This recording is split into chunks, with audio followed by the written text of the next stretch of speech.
such a time as this. And welcome back to For Such a Time as This, the place where there is no such thing as a silent witness. Would ask if you would please subscribe to the channel. It allows us to do more things. The larger our subscription base grows. As always, we like to start off with a text. We'll start off Proverbs 18:2. A fool takes no pleasure in understanding, but only in expressing his or her opinion. Proverbs 14:15. The fool believes every word they hear, but wise people think carefully about everything. I would ask the two people we are going to play today that you think carefully after listening to them. Here's what I'm going to say. The political rhetoric in our country, I get it. You fight Democrat, Republican. I get it. Conservative, liberal. I get it. Right, left. I get it. Fox News, CNN. I get it. How is it that the white community lets black people talk so disparaging about the white community? It blows me away that white guilt, and it's the white liberal, that white guilt can be so strong that they allow crazy black people to speak so ill of them. Unbelievable.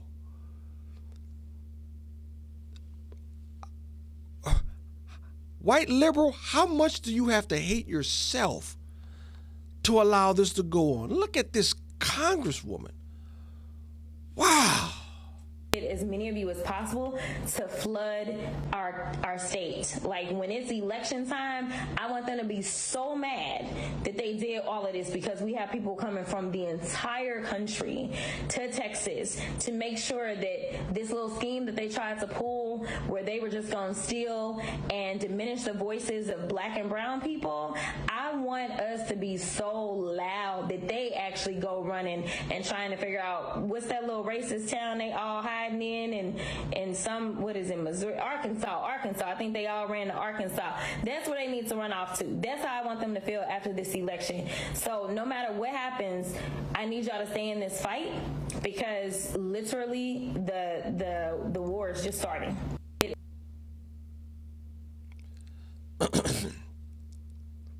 I want them to go run into this little town. What's the little town? Oh, Arkansas. Most people call that a state. It's the state of Arkansas. But look how she talks, black and brown people, so much that they go running. The war has just started. She's clearly making lines of division based on color. Brown and black people as opposed to white people. And let them run to the little town. We're going to be so loud. That's a congresswoman. And then Joy Reid, who basically says the white community is so defunct. The white people, you white people, y'all ain't did nothing. Y'all have created nothing. You're good for nothing. History tells us that the white culture and the white community is worth nothing. Never created anything. Absolutely worthless. Look at this. Look at this. Look at this. Look at this woman. They can't fix the history they did. Their ancestors made this country into a slave hell.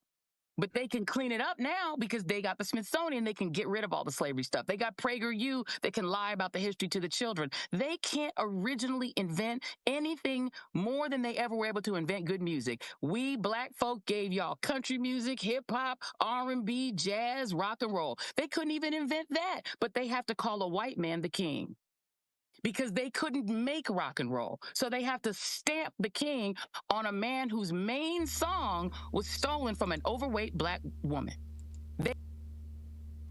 White liberal, and I'm speaking of the white liberals in Congress, how much do you have to hate yourself before you call out the rhetoric that's coming from these black people who are trying to divide the country down racial lines? How much do you have to hate yourself to allow Jasmine Crockett and Joy Reid, and there's many others, if you don't believe me, go on MSNBC, go on CNN. They talk like this all the time. How much, white liberal, do you have to hate yourself before you call that type of talk and rhetoric what it is? It's foolishness. And it comes out of the mouths of fools.